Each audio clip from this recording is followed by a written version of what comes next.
যিনি এ মাহফিল পরিচালনা করছেন, আমার স্নেহের, আমার খুব মহাব্বতের হযরত মাওলানা HM মেহেদী হাসান সিদ্দিকী, হাফেজ মুনতাসির রহমান সহ আমন্ত্রিত আমার সেরেতা জাতির শ্রেষ্ঠ সন্তান, অন্যান্য ওলামায়ে কেরাম, আইম্মায়ে মাসাজিদগণ, আইম্মায়ে মাদারিসগণ, পাশাপাশি বিভিন্ন জায়গা থেকে আগত সমবেত দিনদার, ইমানদার, ইসলাম প্রিয় যুবক ভাইরা, বাবার বয়সী মুরব্বীরা, কলিজার টুকরা, হৃদয়ের স্পন্দন, কলেজ, ভার্সিটি, মাদ্রাসার স্টুডেন্ট, আমার কলিজার টুকরা ভাইয়েরা, পর্দার অন্তরালে পরম শ্রদ্ধেয় পর্দানিসীন আমার মা ও বোনেরা, আশিকিন, জাকিরিন, মুহিব্বিন, সালেকিন, মুজাহিদ বাবারা, পাশাপাশি কষ্ট করে দিন প্রচারের জন্য, প্রসারের লক্ষ্যে যারা রেকর্ডের কাজে ব্যস্ত হয়েছেন, মিডিয়ার ভাইয়েরা সহ,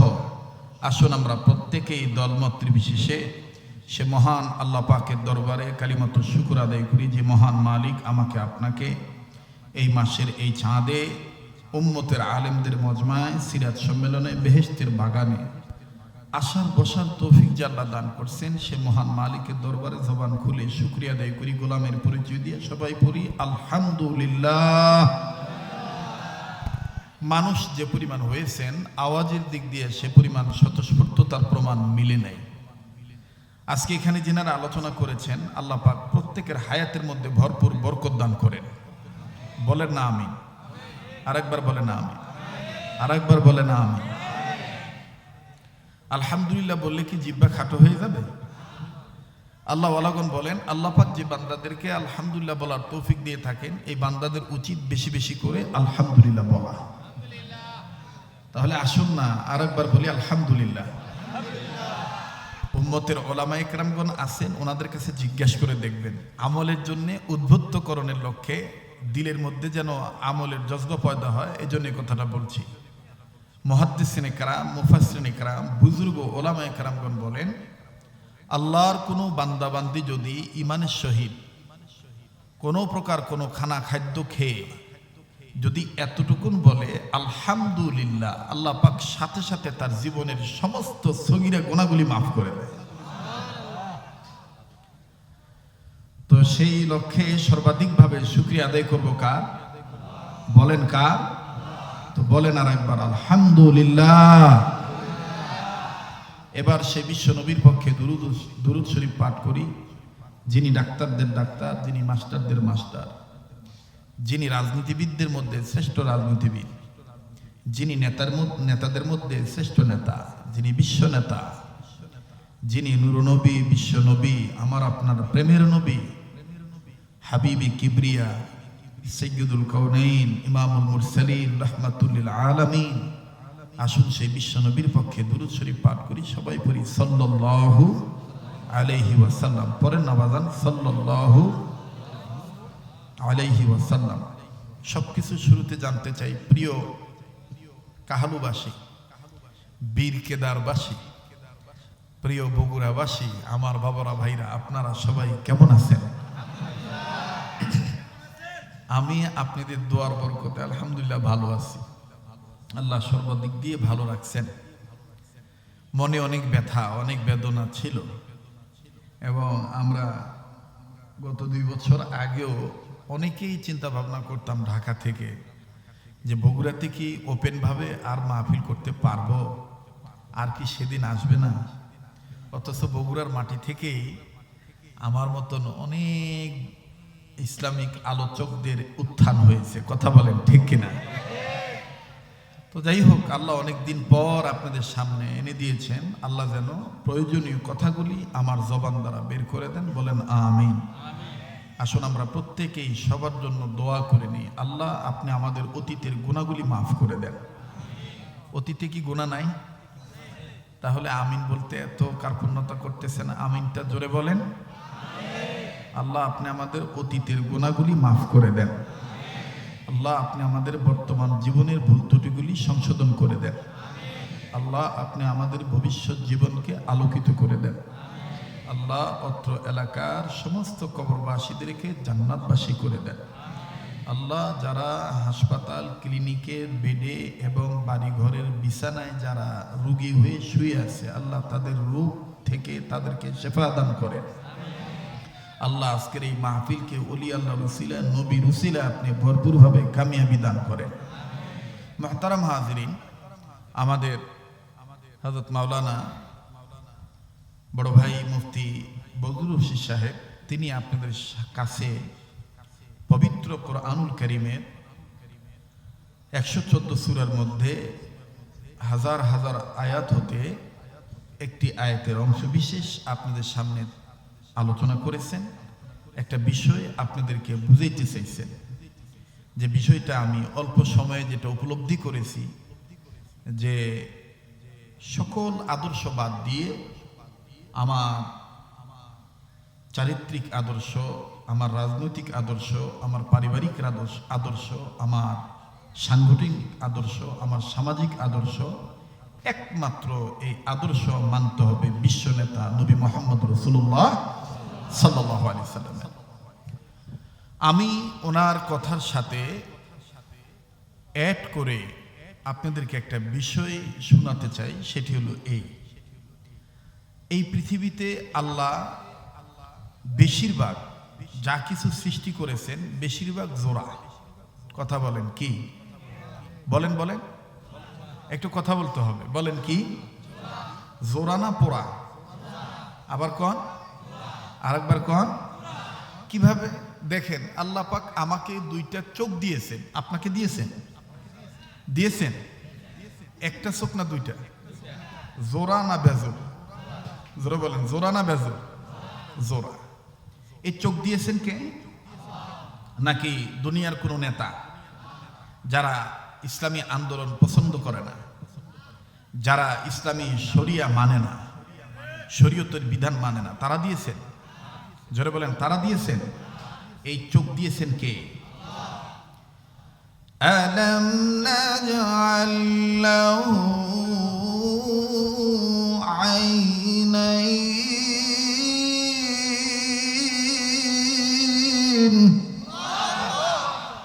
এতগুলো মানুষ কিন্তু কোরআন শুনে আল্লাহু আকবার আসতে বলতেছেন, কোনো ভয় আছে?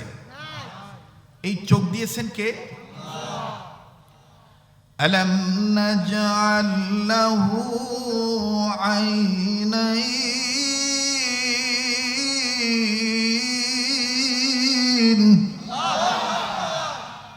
কোরআন শুনে আল্লাহু আকবার বলতে হবে, অথবা নারায়ে তাকবীর আল্লাহু আকবার স্লোগান দিতে হবে।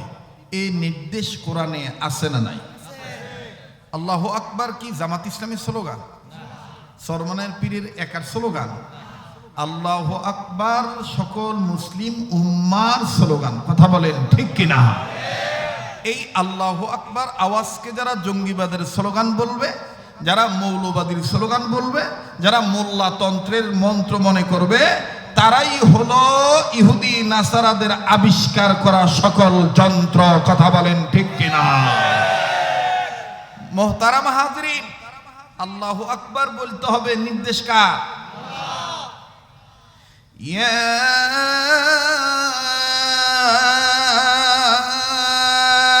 আইয়ুহাল মুদ্দাথির কুম ফাআনযির ওয়া রাব্বাকা ফাকাব্বির। এই কথাটা কার? আল্লাহ। এই কথা মহান আল্লাহ। আল্লাহ তার হাবিবকে কখনো চাদরওয়ালা বলেছেন, কখনো মুজাম্মিল বলেছেন, কখনো মুদ্দাসসির বলে ডাক দিয়েছেন। সুবহানাল্লাহ। আল্লাহ ডাক দিয়ে বলেছেন, আদর করে কদর বৃদ্ধি করে দিয়ে বলেছেন, আপনি দাঁড়ান, আপনার রবের নামের স্লোগান দেন, তাকবীর দেন। এখন আমরা যদি ইসলামী আন্দোলনের কর্মী হয়ে আমরা যদি আল্লাহর আইন আল্লাহর জমিনে বাস্তবায়নের লক্ষ্য পক্ষে নিয়ে জান্নাত নামক কক্ষে ঢোকার আশায় দুনিয়াতে যদি এই স্লোগান দেই, আর কেউ যদি প্রতিবন্ধকতা সৃষ্টি করে, রাম বাম চ্যাটার্জি মুখার্জি গঙ্গোপাধ্যায় চট্টোপাধ্যায় হরিদাস পাল ল্যান সেন বাবা বাবুদের রামের গোষ্ঠীর দালাল হয়ে এজেন্ডার বাস্তবায়ন করার লক্ষ্যে যদি আমাদের পক্ষে আঘাত দিয়ে আল্লাহর আইনের বিরুদ্ধে কথা বলে, নবীর আদর্শের বিরুদ্ধে কথা বলে, আমরা মুসলিম উম্মারা কশিন কালেও রাম বামের কাছে মাথা নত করে ইসলামী আন্দোলন করা থেকে পিছপা হতে পারবো না।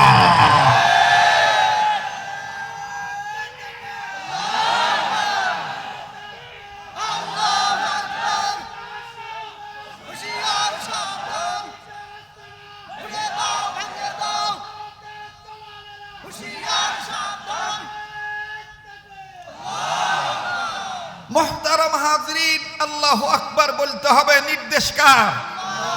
তাহলে কোরআন শুনে আল্লাহু আকবার বলবো, কেননা কোরআনের চাইতে শ্রেষ্ঠ কালাম পৃথিবীতে আর নাই। যারা মানে আছে, দেখেন কোন কিতাবকে আমার বন্ধুগণ, এই জন্য কোরআনুল কারীম, কোরআনুল মাজিদ, কালামুল্লাহ শরীফ আদব দিয়ে কথা বললে, কোরআনকে সম্মান দিলে আমার সম্মান বাড়ায় দিবে কে? বলেন না কে? হযরত আবু বকর রাদিয়াল্লাহু তাআলা আনহু আর হযরত ওমর রাদিয়াল্লাহু তাআলা আনহু শেষ রাত্রে কোরআন তেলাওয়াত করতেছেন ফজরের আগে আগে। রাসূল সাল্লাল্লাহু আলাইহি সাল্লাম চেক করার জন্য বের হলেন, তো দেখতেছেন হযরত ওমর খুব জোরে জোরে পড়ে। তা আল্লাহ রাসূল বলতেছেন, এত জোরে কোরআন শরীফ পড়তেছে, আচ্ছা পড়ুক, পরে জিজ্ঞেস করব, তেলাওয়াত শেষ হলে জিজ্ঞেস করব এত জোরে পড়ার কারণ কি। এরপরে গেলেন আবু বকরের দরবারে। হযরত আবু বকর এর কাছে যাওয়ার পরে রাসূল আকরাম সাল্লাল্লাহু আলাইহি সাল্লাম দেখতেছেন, শুনতেছেন যে হযরত আবু বকর একেবারে আস্তে আস্তে পড়তেছেন। আল্লাহ রাসূল বলতেছেন, ঘটনা কি? ওমর জোরে পড়তেছে, আবু বকর আস্তে পড়তেছে। মনে রাখবেন আমার ভাইরা, হাদিসে পাকে আছে আল্লাহ রাসূল সাল্লাল্লাহু আলাইহি সাল্লাম একবার ওমরকে এক হাত দিয়ে ধরছেন, আর এক হাত দিয়ে আবু বকরকে ধরছেন। কোন কোন বর্ণনায় আসছে আল্লাহ রাসূল একবার ওমরের কাঁধে হাত রাখছেন, আবার আবু বকর সিদ্দিকে আকবর আবু বকরের কাঁধে হাত রাখছেন। অন্যরা জিজ্ঞেস করতেছেন, হুজুর এভাবে ধরতেছেন কেন? বলে, দুনিয়াতে আমাদেরকে যেভাবে দেখতেছো, আখেরাতে কিয়ামতের মাঠে এইভাবেই তিনজনকে একসাথে জান্নাতে যাইতে দেখবা, এভাবে জান্নাতে যেতে দেখবা। আল্লাহ রাসূল সাল্লাল্লাহু আলাইহি সাল্লাম দুইজনের তেলাওয়াত যখন শেষ হলো, নামাজের পরে আল্লাহ রাসূল ওমরকে বলতেছে, ওমর, হে ওমর, এত জোরে কোরআন তেলাওয়াত করো কেন? হযরত ওমর বলতেছেন, হুজুর জোরে জোরে তেলাওয়াত করার যতগুলি উদ্দেশ্য আছে, এর মধ্যে প্রধান উদ্দেশ্য হলো আল্লাহর কালামের আওয়াজের চাইতে যেন আর কোনো আওয়াজ বড় না হয়, এইটা আমি মুসলিম উম্মাকে শুনিয়ে দিতেছি। সুবহানাল্লাহ বলেন। আমাদের দেশে তো আমাদের কিছু চরিত্র আছে, যদি কেউ বলে ভাইয়া তোমার মার্কা কি, দেখবেন ডাটের ঠেলায় গর্ব করে বলে নৌকা। ভাই তোমার মার্কা কি? বলে ধানের শীষ। ভাই তোমার মার্কা? বলে লাঙ্গল। ভাই তোমার মার্কা? বলে জঙ্গল। তোমার মার্কা এটা, তোমার মার্কা এটা। আর আমরা কিছু হুজুররা আছি, কিছু মুসলমান আছি, এত ভীতু, আমাদেরকে জিজ্ঞাসা যদি করা হয় ভাই আপনার দল কি, তাহলে আমি ডাইন বাম তাকি করে যদিও ইসলামী আন্দোলন করি, কিন্তু ভয়ের ঠেলায় বলি ইসলামী আন্দোলন করি। কথা বলে না। যখন আল্লাহর ঘোষণা হবে, যখন আল্লাহর আইনের পক্ষে কথা হবে, শরীয়তের বিরুদ্ধে যারা কথা বলবে তাদের বিরুদ্ধে যখন কথা হবে, তখন আমার আওয়াজ কালামুল্লাহর আওয়াজের সাথে মিলিয়ে আল্লাহর আওয়াজের সাথে মিল করতে হবে। জেল হলে জেল হবে, জরিমানা হলে জরিমানা হবে, নির্যাতন হলে নির্যাতন হবে, কিন্তু আল্লাহর জমিনে আল্লাহর কথা, আল্লাহর দেখে কখনো মানুষের দাসত্ব আনুগত্য করব না, আল্লাহর আইন মানবো, এটাই জোরে বলতে হবে। ওমরের জবানের সাথে তাল মিলিয়ে কথা বলেন, ঠিক কিনা? কষ্ট হচ্ছে আপনাদের? 40 মিনিট সময় দেওয়া যাবে তো? এর মধ্যে 15 মিনিট চলে গেছে, আর 25 মিনিট। কষ্ট হবে? থাকবেন না চলে যাবেন? হ্যাঁ, কতক্ষণ? কথা কয় না, কতক্ষণ? 2 ঘন্টা। আল্লাহ যতক্ষণ কবুল করে ইনশাআল্লাহ। আপনারা রাগ করবেন না প্লিজ, এবং মনে কষ্ট নিবেন না। কেউ যদি উঠে চলে যায় তাকে নির্দ্বিধায় যেতে দিবেন, কারণ হেদায়েতের মালিক কোনো বক্তা না, হেদায়েতের মালিক আল্লাহ। হেদায়েতের মালিক কে? আল্লাহ। সুবহানাল্লাহ বলেন, সুবহানাল্লাহ। হেদায়েতের মালিক কে? আমাদের দেশে আরবি রবিউল আউয়াল মাস যখন আসে, তখন আমাদের অনেকের মধ্যে নবীর প্রেম এত উদ্ভাসিত হয়, এত নতুনভাবে জন্ম নেয়, কিন্তু ওই রসুলের পক্ষে যখন ভোট চাওয়া হয় তখন বগুড়ার ভাষায় বা নওগাঁর ভাষায় আঞ্চলিকতা টান দিয়ে বলে কেবারে মৌলবীর গদি লোভ ধরছে। কথা কয় না, কথা কয় না। অনেকদিন পর আসছে, বুড়ো হয়ে গেছে, তাই না? হ্যাঁ, আমার ভাইরা, আমার বন্ধুগণ, দেখবেন যে এক একজন এক এক রকমের ভালোবাসা জাহির করে। যার সুর ভালো সে সুর দিয়ে বলে ত্রিভুবনের প্রিয় মুহাম্মদ এলো রে দুনিয়ায়, আয়ের সাগর আকাশ বাতাস। আমি খালি বুঝানোর জন্য বলতেছি, গজল বলা মাকসাদ না। এইটা গেল এক। খুব খেয়াল করবেন, 2 নম্বরে যারা উর্দু জানে, যেমন নীলফামারী অথবা নওগাঁ জেলা একটা এলাকা আছে, বিহারি এলাকা, বগুড়াতেও আছে, প্রত্যেক জেলাতেই আছে। এই বিহারিদের মধ্যে যারা আবার আশিক রাসূল দাবি করে, ওরা আবার পাকিস্তানের উর্দু শিল্পীদের ভাষায় বলে तेरे नस्ल पाक में है बच्चा बच्चा नूर का, तू है आईने नूर, तेरा सब घराना नूर का। না, আপনারা কথাই বলতে চাইতেছেন না। ওরা আবার উর্দুতে বলে, বগুড়ার ভাষায় বলে উর্দু মারিচ্ছে পারে, কথা কয় না। तेरे नस्ल पाक में है बच्चा बच्चा नूर का, तू है आईने नूर, तेरा सब घराना नूर का। नूर वाला आया है, नूर लेकर आया है, छाया मैया देखो कैसा नूर छाया है। अस्सलातु अस्सलामु अलैका या रसूल अल्लाह, अस्सलातु अस्सलामु अलैका या हबीब अल्लाह। जब तो लोग ये चांद तारे झिलमिलाते जाएंगी, तब तो लोग जिसमें बलादत हम मनाते जाएंगी। না, অসন্তুষ্ট হইতেছে। হ্যাঁ, আগাবো, বলবো जब तो लोग ये चांद तारे झिलमिलाते जाएंगी, तब तो लोग जिसमें बलादत हम मनाते जाएंगी। नूर वाला आया है, नूर लेकर आया है, छाया मैया देखो कैसा नूर छाया है। अस्सलातु अस्सलामु अलैका या रसूल अल्लाह, अस्सलातु अस्सलामु अलैका या हबीब अल्लाह। এই গেল 2 নম্বর গ্রুপ। 3 নম্বর আরেকটা গ্রুপ আছে, যারা বিভিন্ন পীরের কাছে মুরিদ হইছে। ওরা আবার দেখবেন যে ঢোল তবলা নিয়ে কি কায়দা করে কয়, কোন সাধনে পাবো গো নবীজি আপনাই,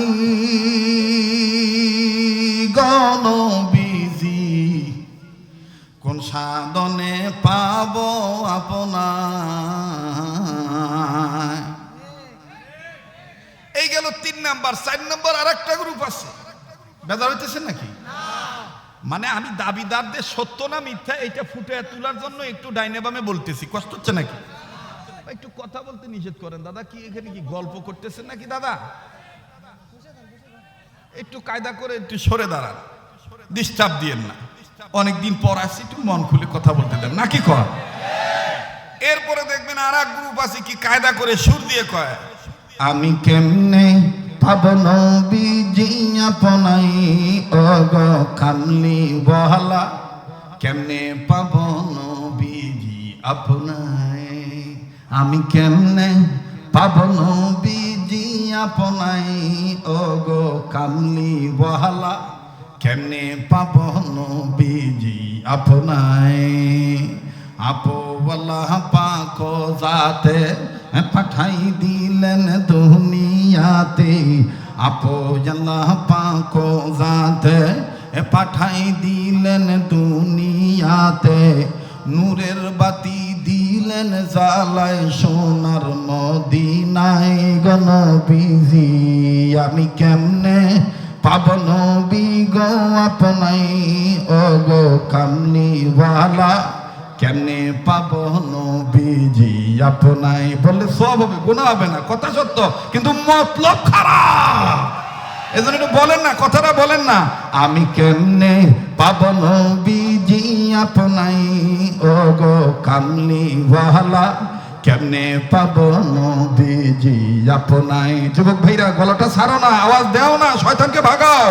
আমি কেমনে পাব নবীজি আপনায়, ওগো কামলিওয়ালা কেমনে পাব নবীজি আপনায়। মারহাবা ক। বাস আর গ্রুপ না বাড়াই। এই গ্রুপগুলোর কাছে যদি কোন আল্লাহর আইন চাই, সৎ লোকের শাসন চাই, শরীয়তের বিধান আল্লাহর জমিনে কায়েম হোক, তাইলেই দেখবেন মুসরা দিবে। মিলাদ পড়বেন বাধা নাই, গজল গাইবেন বাধা নাই, ওয়াজ করবেন বাধা নাই, ইমামতি করবেন বাধা নাই, মাদ্রাসা পড়াবেন বাধা নাই। আমার ভাইরা কিন্তু যখনই আল্লাহর জমিনে আল্লাহর আইন কায়েম করার জন্য একটু আন্দোলন করবেন, বক্তব্য দিবেন, হাতে পায়ে ধরবেন, গাও শুকতাবেন বা গাও ধোয়া মোছা করবেন, তখনই বলবে যে আমি এই দলে নাই। এই কথাটাই কবি নজরুল অনেক দিন আগে আমাদেরকে বলে দিয়ে গেছে। নবীদের কথা শুনে, নবীদের কথা শুনে সবাই কান্দে, কিন্তু নবীর সমাজ গড়ার কাজে যত দ্বন্দ্ব মনে বাজে, কিন্তু নবীর সমাজ গড়ার কাজে যত দ্বন্দ্ব মনে বাজে। বলেন, কিন্তু নবীর সমাজ গড়ার কাজে যত দ্বন্দ্ব মনে বাজে। ঠিক কিনা আমার ভাইরা? এই জন্য বলতে চাই, চোখ দিয়েছেন কে? বলেন কে? জোড়া না বেজোর? হাত কে দিয়েছেন? কয়টা? একটা না দুইটা? জোড়া করে দিয়েছেন কে? পা দিয়েছেন কে? জোড়া করে দিয়েছেন কে? ঠিক আল্লাহ পাকও বলেছেন, আমি কিন্তু একা না। আমার কাছে যদি আসতে চাও, জান্নাতের দরজা যদি তোমার জন্য খুলে নিতে চাও, তাহলে আমার আর একটা জোড়া আছে। ওই জোড়া হইল আমার প্যারে হাবিব নবী মুহাম্মদুর রাসূলুল্লাহ। আল্লাহু আকবার বলেন, আল্লাহু আকবার বলেন। এই নবীকে যারা মানবে, এই নবীর ইত্তেবা যারা করবে, তাদেরকে ভালোবাসবে কে? দূরে বলেন, তাদেরকে ভালোবাসবে কে? মুসলমান ভাইরা আমার, বন্ধুগণ, আল্লাহ রাব্বুল আমিন ডাক দিয়ে বললেন, নবীজি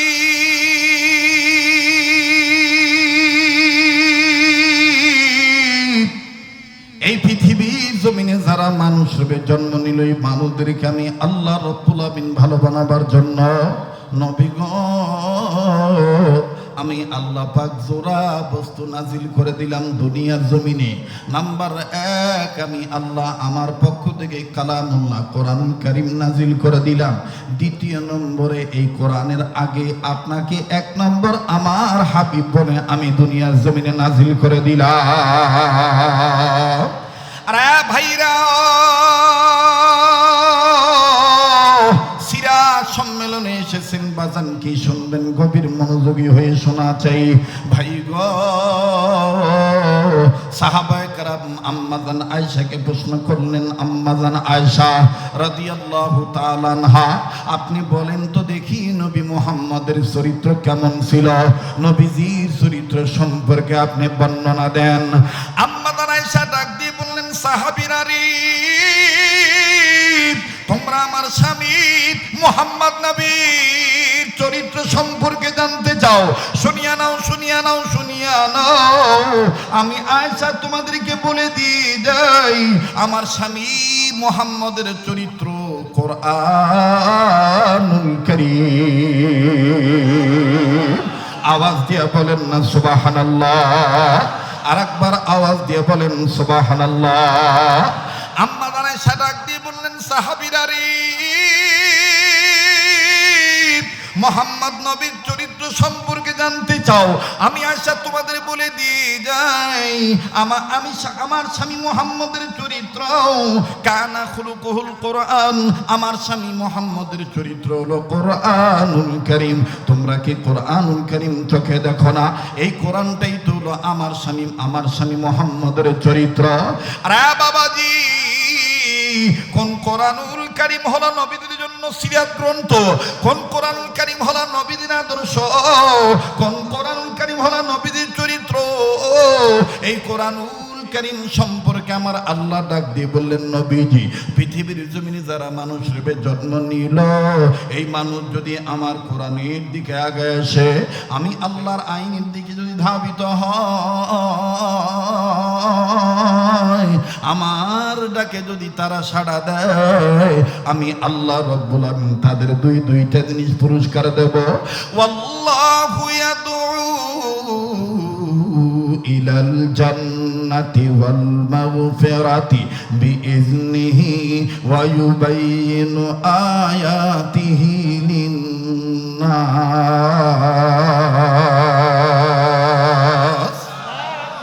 আল্লাহ ডাক দিয়ে বললেন, নবীজি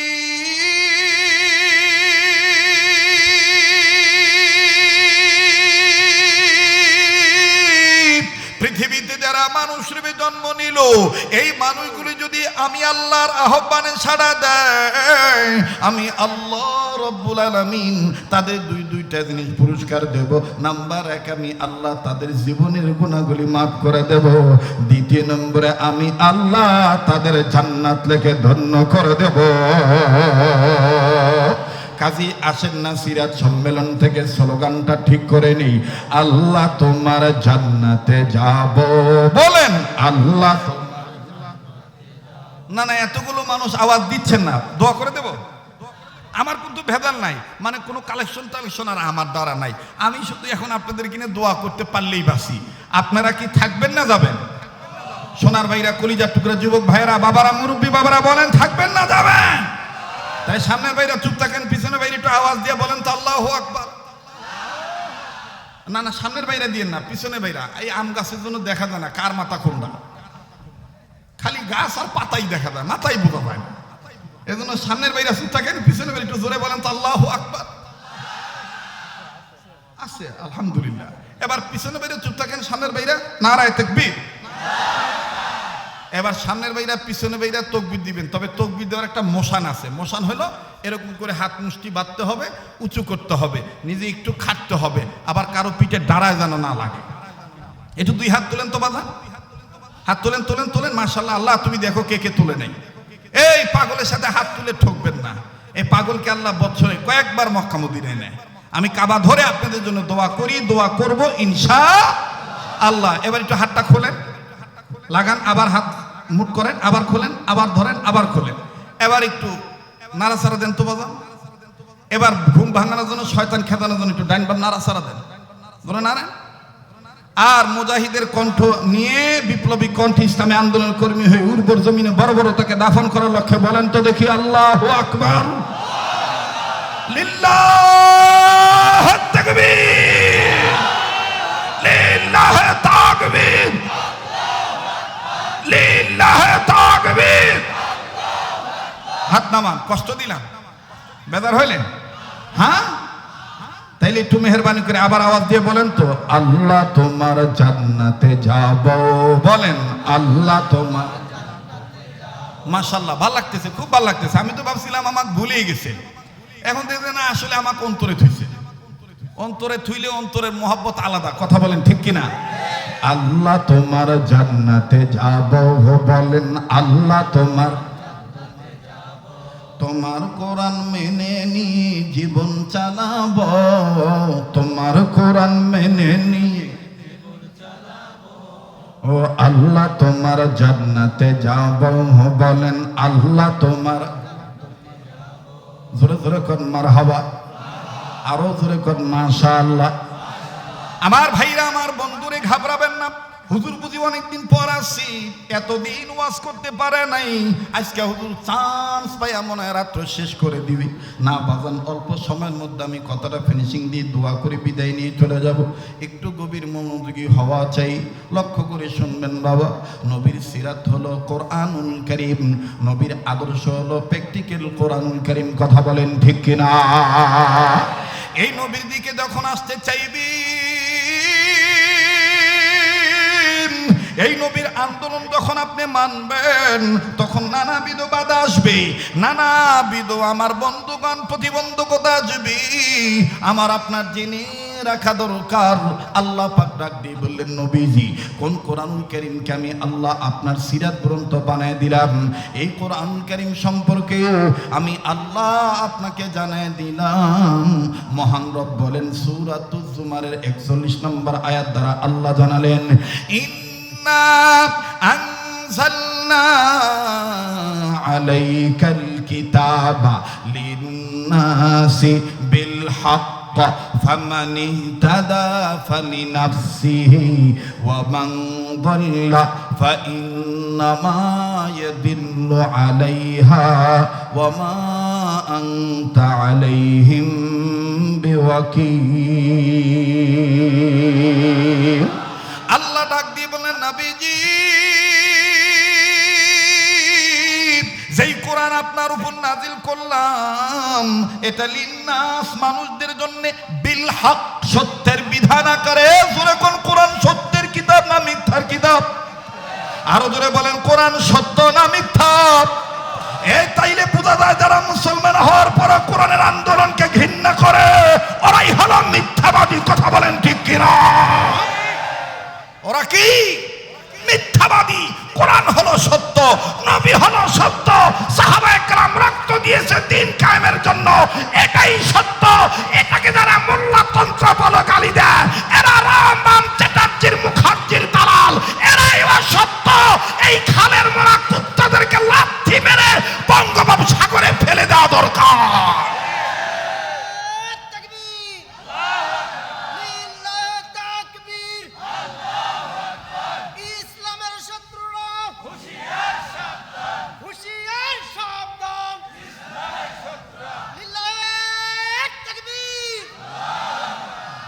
মোহতারাম হাজিরিন, আপনাদের উর্বরতা দেখে খুব ভাল লাগতেছে। আসলে বগুড়ার মাটি ইসলামী আন্দোলনের ঘাঁটি, ঠিক কিনা বলেন? বগুড়ার মাটি আল্লাহ ওলাদের ঘাঁটি, বগুড়ার মাটি ওলামায়ে কেরামদের ঘাঁটি, ঠিক কিনা? আমার বন্ধুগণ, এই মাটিতে যদি ইসলামী আন্দোলনের কথা না বলতে পারি, আমাদের এই সিরাত সম্মেলন থেকে স্লোগান একটাই হওয়া চাই, কে কোন দল করেন এটা আপনার ব্যক্তিগত ব্যাপার। আগামীতে যখন ভোট দেওয়ার সময় আসবে, সুযোগ যখন পাবই, তখন আমাদের স্লোগান একটাই হওয়া দরকার, এবারে ভোট দেব ভাই সেই মানুষের যে মানুষ পক্ষে থাকে আল কোরআনে। এবারে ভোট দেব ভাই সেই মানুষের যে মানুষ পক্ষে থাকে আল্লাহ হাদিসের।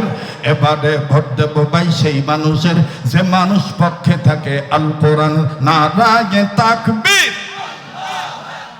নারায়ে তাকবীর। এবারে ভোট দেব ভাই সেই মানুষের যে মানুষ পক্ষে থাকে আল কোরআনে।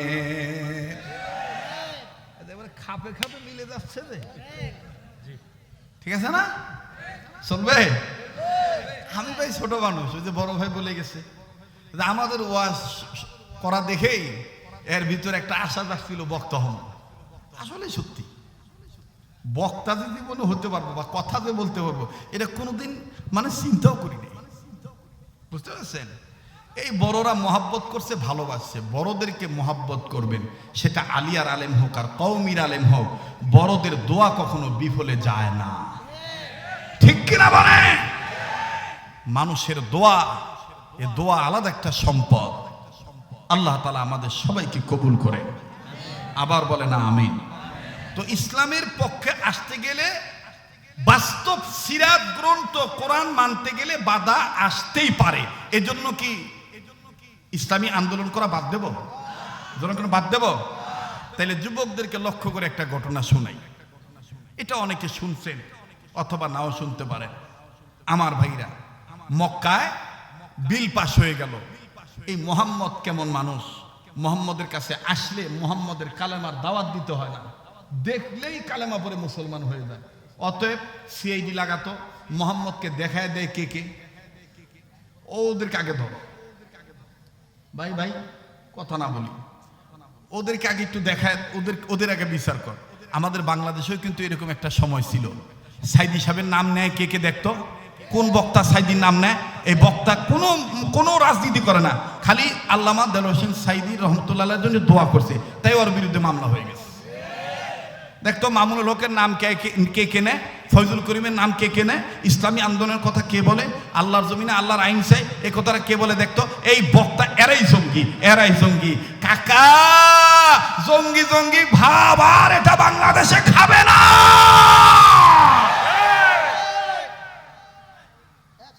ঠিক কিনা বলে? এইবার বিল পাস হয়ে গেছে, মোহাম্মদকে কেউ দেখাও দিতে পারবে না। একদিন, 2 দিন, 3 দিন চলে গেল। আমার ভাইরা, আমার বন্ধুরে, কেউ মোহাম্মদ নবী স্থান দেখায় না। যারা তাওয়াফ করে বাজান মোহাম্মদ নবীর গলির কথা কেউ বলে না। কিন্তু ভিনদেশ থেকে, বহুদূর থেকে আল্লাহর এক বান্দা আসলো, দেখতে তারে খুব সুন্দর দেখা যায়, নাদুস নুদুস চেহারা, এত সুন্দর তার নাকটা খাড়া, কপালটা কত সুন্দর চওড়া, চুলগুলো কত সুন্দর। আমার ভাইরা, চুপচাপ করে ভদ্র মানুষ এই তাওফের জায়গায় বসে আছে।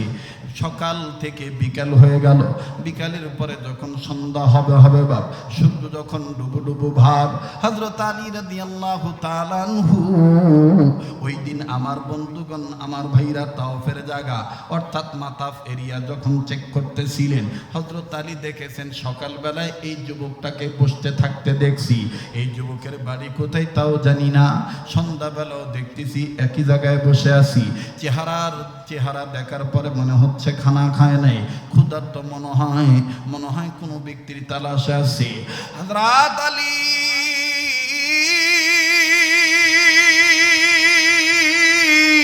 আস্তে করে লোকটার কাছে যাইয়া ডাক দিয়ে বলে, ভাই তোমাকে সকালেও দেখছি এক জায়গায় বসাও, বিকাল বেলাও দেখলাম এক জায়গায় বসা, আবার সন্ধ্যা গনিয়ে আসতেছি এখানেও দেখতেছি একই জায়গায় বসাও। ভাইজান তুমি মনে হয় কোনো কিছু খাও নাই? বলে না, আমি ঠিকই ধরেছেন, আমি ক্ষুধার্ত, আমি খাইনি। হযরত আলী ডাক দিয়ে বলে, মনে যদি কিছু না নেন আমার দাওয়াত গ্রহণ করেন, আমার বাড়ির মেহমান হইয়া যান। ছেলেটা ডাক দিয়ে বলল, যুবক ডাক দিয়ে বলল, কোনো সমস্যা নেই, আমি আপনার বাড়ির মেহমান হয়ে গেলাম। এবার বাড়িতে নিয়ে যাওয়ার পরে দস্তরখানা যখন বিছায় দেওয়া হলো, খাবার পরিবেশন করা হলো, খানা খাওয়া যখন শেষ হয়ে গেল, হযরত আলী ডাক দিয়ে বলতেছেন, যান আপন জায়গায় চলে যান, আমার মাকসাদ ছিল আপনাকে খাওয়ানো, আপনার মেহমানদারি করানো, যান এখন আপনি যেতে পারেন। এবার আমার বন্ধুগণ, যুবক চলে গেলেন। ওই রাত্র যখন আমার বাইরা শেষ হয়ে গেল, হযরত আলী রাদিয়াল্লাহু তাআলা আনহু পরের দিন আবার সন্ধ্যাবেলায় ওই একই জায়গায় যখন হযরত আলী নজর দিলেন, নজর করে দেখতেছেন ওই বালক, ওই যুবক ওই জায়গায় বসে আছেন। হযরত আলী বলে, ব্যাপার কি? গতকালকেও যেখানে বসা ছিল আজকেও দেখতেছি ওখানে বসা আছে, যাই তো দেখি ব্যাপার কি, ঘটনা কি। কাছে যায় আবার ডাক দিয়ে বলে, ভাইয়া গতকালকে খানা খেয়েছিলেন, এরপরে কি আর কোনো খানা খাদ্য আপনার পেটে গিয়েছে? আপনি কি কোনো আহার করতে পেরেছিলেন নাকি না খেয়ে আছেন, ক্ষুধার্ত অবস্থায় আছে? বলে, হ্যাঁ আমি ক্ষুধার্ত অবস্থায় আছি, আপনি খাওয়াইছেন, এরপরে আর কোনো খানা খাদ্য পাই নেই। বলে, তাইলে আপনি আজকে আমার বাড়ির মেহমান হয়ে যান, আজকে আমার বাড়ির দাওয়াত গ্রহণ করেন। এবার বাজান রে, এই যুবক ডাক দিয়ে বলতেছেন, ও বাড়িওয়ালা, ও দাওয়াত দেনওয়ালা, আমি আপনার পরিচয়টা জানতে চাই, আপনার নাম কি আপনি বলেন না? হযরত আলী ডাক দিয়ে বললেন, আমার নাম আলী। যুবক ডাক দিয়ে বলে, কোন আলী? তুমি কি সেই আলী? তুমি কি ফাতেমার স্বামী? তুমি কি রাসূলুল্লাহর মেয়ের জামাই? হযরত আলী বলে, মুখ দিয়ে কয় নাই, আতঙ্ক, মানে এখন কথা বলা দেখলেও ঝামেলা। মুসলমান ভাইরা, আমার বন্ধু খুব খেয়াল করবেন। হযরত আলী বলে, হ্যাঁ আমি সেই হযরত আলী। কষ্ট হচ্ছে নাকি আপনার? দোয়া করে দেবো? হ্যাঁ চলবে, এটা জাগনা হওয়া লাগবে ভাই। আজকের মাহফিল আপনারা বলবেন চলবে, আজকের মাহফিল না বা আওয়াজ নাই, আজকের মাহফিল কতক্ষণ চলবে? হ্যাঁ, আল্লাহ যতক্ষণ চালায় তবে এত বেশি করব না যাতে আমাদের পরবর্তী আল্লাহর হুকুম ফরজ ইবাদতে ঝামেলা হয়ে যায়, আবার এত কমও করব না যাতে আপনাদের অটো ভাড়া লস হয়ে যায়। দুইটা সামঞ্জস্য রেখে আপনাদেরকে বিদায় দেবো ইনশাআল্লাহ।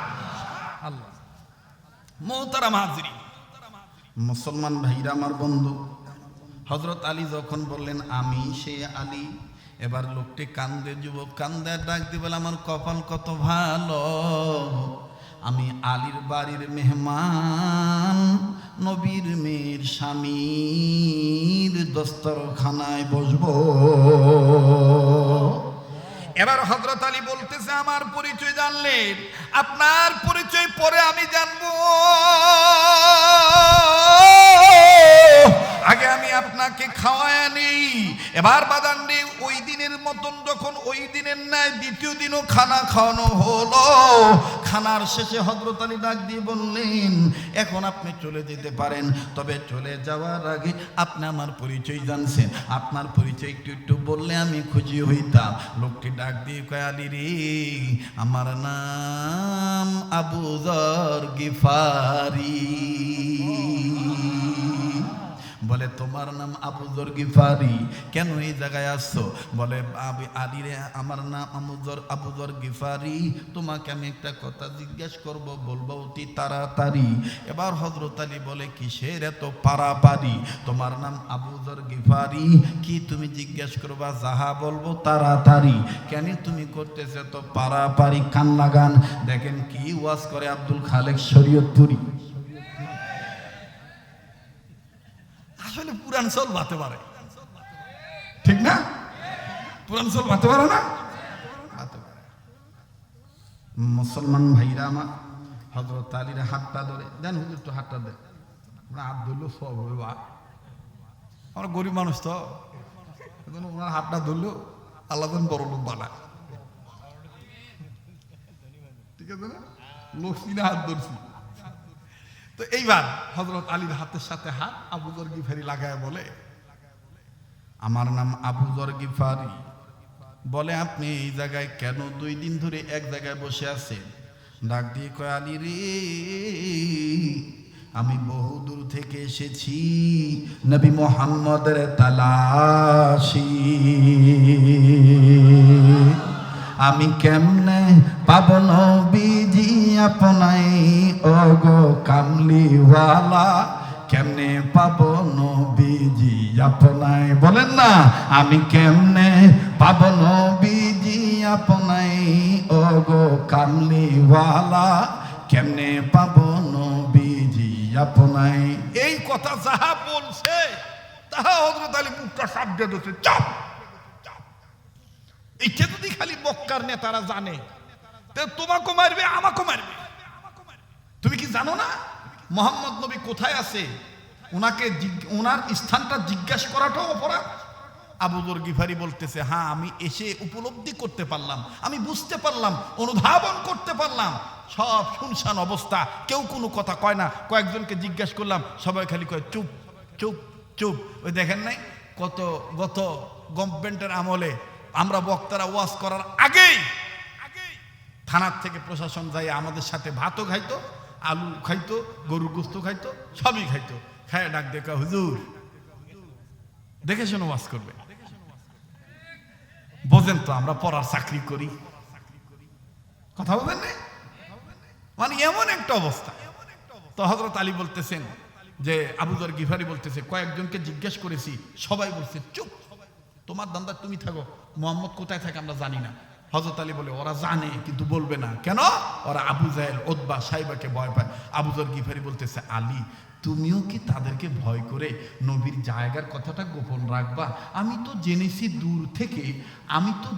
দূর থেকে তুমি আল্লাহ প্রদত্ত ইসলামের জন্য অতুলনীয় একটা সৈনিক, একটা বাঘ। আসাদুল্লাহিল, বলেন আসাদুল্লাহিল গালিব। আমি তো জেনেছি, আমি শুনেছি, তুমি কি এরপরও তুমি গোপন করবা? হযরত আলী বলেন, আমি গোপন করব না। এবার আবু যর গিফারি ডাক দিয়ে বলে, যদি গোপন না করো তাহলে বলো না আমি মুহাম্মদের কাছে যাব কোন দিক দিয়া? হযরত আলী ডাক দিয়ে বলেন, আবু যর গিফারি, মুহাম্মদের দরবার আমি তোমাকে দেখাই দিতে পারবো না, তবে শুনে নাও আলী, শুনে নাও আবু যর গিফারি, আমি একটা কাজ করব, এই কাজের দ্বারা তুমি বুঝে নিবা ওই জায়গায় মুহাম্মদ নবীর বাড়ি, ওই জায়গায় মুহাম্মদ নবী আছে। আবু যর গিফারি বলতেছেন, বলেন বলেন আপনি কি করবে? হযরত আলী ডাক দিয়ে বলতেছেন, ভাইজান, আমি ঘরের মধ্যে কয়েকটা পাথর আমার হাতের মুঠের মধ্যে নিয়ে নিলাম, তুমি আমার পিছে পিছে যাইবা, আমি তোমার আগে আগে যাব। যাহা মাত্র আমি মুহাম্মদ নবীর বাড়ির গলির কাছাকাছি যাব, আমি ওই জায়গায় আমি শুনিয়া লও ও আমার প্রিয় ভাই আবু যর গিফারি। হযরত আলী ডাক দিয়ে বলার পরে আবু যর গিফারি ডাক দিয়ে বলতেছেন, আলী, তোমার হিকমতে বিদ্যা বুদ্ধি শোনার দ্বারা বোঝা যাচ্ছে আসলে তুমি আল্লাহ প্রদত্ত ইসলামের জন্য একজন জেন্দা সৈনিক, একজন বাঘ। তবে এখনকার আলোচনা বুদ্ধিমত্তার পরিচয় জেনে বুঝতে পারলাম তুমি শুধু ইসলামের জন্য বাঘ নয়, তুমি ইসলাম রক্ষা করার জন্য আল্লাহর পক্ষ থেকে একজন জ্ঞানী মানুষ, আলেম মানুষ। কারণ আলেম না হলে তো এই বুদ্ধিটা আসতো না, কথা কয় না? আলেম না হলে বুদ্ধি আসতো, কথা কয় না? আলেম না হলে এই বুদ্ধি আসতো, বুদ্ধি আসতো না। আমি ছোটবেলায় একবার নাটোর সিংড়া ইটালি গ্রামে, ওখানে আমরা 4 জন বক্তা, এর মধ্যে মুফতি সৈয়দ নজরুল ইসলাম একজন ছিলেন, তারপরে আমাদের এই মিয়া ভাইও ছিলেন, তারপরে রুহুল আমিন জিহাদি নাটোর নামে, নাটোরের একটা ওই যে যুক্তিবাদী না, রুহুল আমিন জিহাদি একটা আছে আমাদের ভাই, উনিও ছিলেন, আর আমি ছিলাম। তো ইটালি গ্রামে বয়ান শেষ হয়ে যে বললো না যে একসাথে শুয়েছিলাম, তো শো অবস্থায় আমি তখন বলতেছিলাম, মিয়া ভাই আচ্ছা বক্তা হমু কেমন করে বড় বক্তা? তখন এই বুদ্ধিটা আমাকে কেউ দেয় না, একমাত্র এই কাহালুর সন্তান আমাকে দিয়েছিল, আজকে আমি প্রকাশ করতেছি। সে আমাকে বলেছিল, ভাই, ছোট ভাই, তোমার ওয়াজ আমি শুনলাম, শুনে আমি বুঝতে পারলাম তোমার একটা টান আছে, এটা কলজাত লাগে। তোমার একটা টান আছে, এটা কলজাত লাগে, এই টানটা তুমি ঠিক রাখবে। তাহলে তুমি যে শরীয়তপুরি, এটা বাংলাদেশের মানুষ আলাদাভাবে তোমাকে চিনবে। এখন আপনারা বলেন তো দেখি, বুদ্ধিটা কাজে লাগছে কি লাগে নাই? বলেন, লাগছে কি লাগে নাই? এই জন্যই মুরব্বীরা বলে, ছোড়ার বুদ্ধি গলা আর বুড়ার বুদ্ধি তলা। ছোড়ার বুদ্ধি কুড়িবা গলা আর বুড়ার বুদ্ধি তলা। মুরব্বীদের একটা অভিজ্ঞতা আলাদা, ঠিক না? মাশাআল্লাহ, আমাদের মুফতি মাওলানা বজলুল হোসেন সাহেব, উনি তো একাধিকবার মরহুম মাওলানা দেলোয়ার হোসেন সাইদি রহমতুল্লাহ আলাইহির এক প্যান্ডেলে বয়ান করছেন। আর আমার জীবদ্দশা আমি 2 বার করছি, একবার হলো বিরামপুর ডিগ্রি কলেজ মাঠ দিনাজপুর, আর একবার হলো দিনাজপুরের আরেকটা থানা হাকিমপুর হিলি বর্ডারের কাছাকাছি। এই 2টা জায়গায় আমি বয়ান করেছিলাম। সেদিন আমি যে ঘরের হই, আমার পোশাক যেটাই হোক, আমার টুপি যেটাই হোক, সেদিন ওই কোরআনের পাখিটি আমাকে বলেছিল পিঠে থাবড়া দিয়ে যে আগামী প্রজন্মের তোমরা এই তরুণ আলেমরা বাংলার মুসলমানদের জন্য বাঘের ভূমিকা হয়ে কাজ করবে। সেই দোয়াটা কি বিফলে গেছে? বলেন, দোয়াটা বিফলে গেছে? আপনাদের পায়ে হাত দিয়ে বলবো, দলাদলি করবেন না। কার টুপি কেমন, কার জুব্বা কেমন, এগুলো দেখবেন না। কাঁধে কাঁধ মিলিয়ে অনৈক্য দূর করে ঐক্যের প্ল্যাটফর্মে আসেন। খোদার কসম, রাম বাম চ্যাটার্জি মুখার্জির দুঃসাহস হবে না, কোন সাহস হবে না আমাদের ওলামায়ে কেরামদের দিকে আঙ্গুল উঁচু করে কথা বলা। এখনো যারা কাদা সুরাসুরি করবে, এখনো যারা ডিভাইডেড করবে, বুঝে নেবেন এরাই মির্জাফর। বিগত বছরগুলোতে যারা এক হইতে দেয় নাই, এরাই এখন সুকৌশলে আমাদের ঐক্যবদ্ধ প্ল্যাটফর্ম পছন্দ করে না। কষ্ট হচ্ছে নাকি আপনাদের? হযরত আবু যর গিফারি রাদিয়াল্লাহু তাআলা আনহু বলতেছেন, হযরত আপনার এই বুদ্ধিমত্তার পরিচয় আমাকে বলে দিয়েছে। আপনি শুধু আসাদুল্লাহিল গালিব না, আপনি একজন আলেম, আপনি একজন জ্ঞানী মানুষ। মুসলমান ভাইরা আমার বন্ধু, ইতিমধ্যেই আবু জাহেল আবার মাইক বের করে দিয়েছে, ভাইয়া চলে যাস না রে ভাই। দুই একজন ওঠাউটি করতেছো দেখতেছি সবাই না, আপনার আবার মন খারাপ করেন না। আমি জোর করে বলবো, পায়ে হাত দিয়ে বলবো বসে থাকো। এই পাগলের সাথে দোয়া কইরা যাইও, এই পাগলের সাথে দোয়া করলে তুমি ঠকবা না, এই চেহারাটার দিকে তাকাইলে তুমি ঠকবা না। মুসলমান ভাইরা আমার বন্ধু, আল্লাহর কসম করে বলি, এবারও যখন হজের মৌসুমে আরাফাত ময়দানের সাথে হয়ে গিয়েছিলাম, হাজিদের সাথে হয়েছি, এরপরে আবার যখন হজের পরে আবার যখন লম্বা প্রায় 1.5 মাসের সফর ছিল আরব আমিরাতে, ওই সময় বাজান আবার ওমরার সুযোগ হয়েছে। আল্লাহর কসম করে বলি বাজান, কাবা ধরার সুযোগ আল্লাহ করে দিয়েছেন। এক কর্নারে যাইয়া কাবা ধরে আপনাদের জন্য চোখের পানি ছেড়ে কেঁদেছি, আর আল্লাহকে বলেছি, আল্লাহ দেশ বিদেশে গ্রামগঞ্জে শহর বন্দরে ছোট বড় মাহফিলে মসজিদ মাদ্রাসাতে যেখানে যে ময়দানে তোমার এই গোলামের নাম শুনে তোমার বান্দা বান্দিরা হাজির হবে, ও আল্লাহ তোমার এই গোলামের চেহারার দিকে যারা তাকাবে, তারা যখন মাহফিল শেষে আমার সাথে দোয়ায় হাত তুলবে, আল্লাহ তোমার ভান্ডারে কোনো কিছুর অভাব নাই। মাবুদ গো, আমি কাবা ধরা লোকটা তোমার দরবারে বলতেছি, আমার ওই ভাই বাবা ধনী গরিব যারাই আসবে ছোট বড় প্রত্যেকের মনের আশা নেক আশা তুমি পূরণ করে দিও। কাছেই বাদান আমার দিল বলে আজকের দোয়া আল্লাহ ফিরে দিবি না, আজকের দোয়া আল্লাহ কবুল করবেন। মালিকের ভান্ডারে কোনো কিছুর অভাব নাই। আবু যর গিফারি ডাক দিয়ে বললেন, আলী পাথর হাতে নিয়ে সামনে চলো, জলদি করে রওনা দেই চলি। আরে আলী চলো চলো সামনে যাও। কোন দিকে? মুহাম্মদ নবীর বাড়ি। তুমি শুধু পাথর মাইর আমারে দেখায় দিব।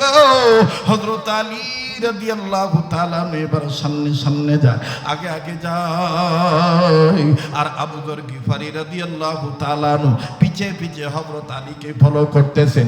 এবার যখন বাজান হযরত আলী সামন দিকে চলে গেলেন, সামন দিকে যাইয়া ডাইন বাম দিকে নজর দিয়া এবার হযরত আলী আস্তে করে ডাইন দিকে যখন পাথর ছুঁড়ে মারলেন, হযরত আবু যর গিফারি পিছন থেকে বুঝে নিলেন এই দিকে মুহাম্মদ নবীর বাড়ি হবে। ওই দিক দিয়া মাইকিং করতেছে আবু জাহেলের পক্ষ থেকে, মুহাম্মদের চেহারা কেউ দেখবা না, মুহাম্মদ একটা বাজে লোক, মুহাম্মদের চেহারা দেখবা না, মুহাম্মদ একটা পাগল লোক, মুহাম্মদের কাছে কেউ যাইবা না। এদিক দিয়ে আবু যর গিফারি যখন হযরত আলীর পাথর মারা দেখলেন, আমার বন্ধুগণ দিক নির্ণয় করে উনি বুঝে ফেললেন এই দিকে মুহাম্মদ নবীর বাড়ি। হযরত আলী চলে গেলেন, এবার আবু যর গিফারি চলে গেলেন গলির ভিতরে তাড়াতাড়ি, একেবারেই যাইয়া খুঁজা পেলেন মুহাম্মদ নবীর বাড়ি। মুহাম্মদ নবীর বাড়ি পাওয়ার পর এবার হযরত আলী রাদিয়াল্লাহু তাআলা দেখানো মোতাবেক হযরত আবু যর গিফারি মুহাম্মদ নবীর বাড়ির কাছে যায়, ঘরের কাছে যাইয়া বাজানের দরজার কাছে পর্দা ঝুলানো। আল্লাহ নবীর সাহাবী আবু যর গিফারি এখন ইসলাম কবুল করেন নাই। আমার ভাইরা আবু যর গিফারি পর্দাটা সরাইলেন, পর্দাটা সরানোর পর আবু যর গিফারি ডাইরেক্ট নবী মুহাম্মদের চেহারার দিকে তাকাইলেন। আবু যর গিফারি মুহাম্মদ নবীর চেহারা দেখে চিৎকার দিয়ে বলে, কে বলেছে নবী মুহাম্মদের চেহারা ভালো না? কে বলেছে মুহাম্মদ নবী সন্ত্রাসী? কে বলেছে মুহাম্মদ নবী পাগল? আরে মক্কাবাসী, মুহাম্মদ নবীর চেহারা এত সুন্দর, এই সুন্দর চেহারার মানুষটা কোনদিন পাগল হতে পারে না। তোরা আমায় বাধা দিয়ে রাখতে পারলি না। আবু যর গিফারি গিফারি রাদিয়াল্লাহু তাআলা আনহু মুহাম্মদ নবীকে জড়িয়ে ধরলেন। মুহাম্মদ নবী ডাক দিয়ে বলতেছেন, আবু যর গিফারি, তুমি কেন নিজে চাই তোমার কপালে তুমি দুঃখ টেনে আনতেছো? এইটা যদি আবু জাহেল উদ্বা সাইবা জানতে পারে, তোমার উপরে স্টিম নির্যাতনের স্টিম রুলার চালু হবে। অনুরোধ করবো বাজান, কেউ কারো দিকে তাকাইবেন না। দেখেন তো দেখি হাকিকতান এক ফোঁটা চোখের পানি আপনি ফালাইতে পারেন কিনা নবীর মহাব্বতে। কান্না না আসলেও কান্নার ভান ধরবেন, কান্নার অভিনয় করল, আমার আল্লাহ মাফ করে দিবেন বাজান। মুহাম্মদ নবী সাল্লাল্লাহু আলাইহি সাল্লামের চেহারা দেখার পর আবু যর গিফারি ডুকরে ডুকরে কান্দার ডাক দিয়ে বলে, আহারে, এই চেহারাটার মধ্যে তায়েফের ছেলেরা কেমন করে পাথর মেরেছিল, এই চেহারাটার মধ্যে কেমনে তায়েফের ছেলেরা পাথর মারলো, এই চেহারার মানুষটাকে কেমনে মানুষরা এইভাবে পাগল পাগল বলে আঘাত করে, আমার তো বুঝে আসে না। আল্লাহ নবী ডাক দিয়ে বললেন, আবু যর গিফারি, তুমি কি আমি নবী মুহাম্মদকে অনেক ভালোবাসো? আবু যর গিফারি তাৎক্ষণিকভাবে ডাক দিয়ে বলে ফেললাম, এতদিন এরকম ভালোবাসি নাই, আজকে দেখার পর বলে দিতেছি, আমার কাছে আমার মায়ের চাইতে বাবার চাইতে এমনকি দুনিয়ার সব চাইতে আপনি নবী সব চাইতে মূল্যবান। আল্লাহর নবীর চেহারা দেখে আবু যর গিফারি একটু কালক্ষেপণ করলেন না, চোখের পানি ছেড়ে দিয়ে কালেমা পড়ে মুসলমান হয়ে গেলেন। আবু যর গিফারি রাদিয়াল্লাহু তাআলা আনহুকে আল্লাহর নবী বুকে জড়ায় ধরে আল্লাহর নবী ডাক দিয়ে বলেন, আবু যর গিফারি রে, আমি নবী তোমাকে ওয়াদা দিয়ে দিতেছি, শুধু আমার সাথে উসমান, আবু বকর, আলী জান্নাতে যাবে না, তাদের সাথে তুমিও আমি নবীর সাথে জান্নাতে যাইবা। যুবক ভাইরা আমার, বন্ধুগণ, এই জন্য আপনাদের কাছে অনুরোধ করে বলবো, খবরদার খবরদার খবরদার, আপনি যেই দল করেন না কেন, ইসলামী আন্দোলন যদি করতে চান, আপনার সিরাতকে আপনি বানান নবীদের সিরাতকে, আপনার আদর্শকে আপনি নবীদের আদর্শে আদর্শবান বানান। আপনি আপনার চরিত্রকে মুহাম্মদ সাল্লাল্লাহু আলাইহি সাল্লামের চরিত্র দিয়ে গঠন করেন। আপনার রাজনীতি বিশ্ব নেতার রাজনীতি দিয়ে করেন। আমাদের বড় ভাই মাওলানা মুফতি ফজলুর রশিদ সাহেব, উনি আমাকে আপনাকে যে মেসেজটা দিয়ে গেলেন, ওনার কথার সাথে আমি মিল করি, কিন্তু কথাটা অ্যাড করে আপনাদের কাছে দাওয়াতটা পৌঁছে দিচ্ছি। আরে ভাই, আরে বাবাজি,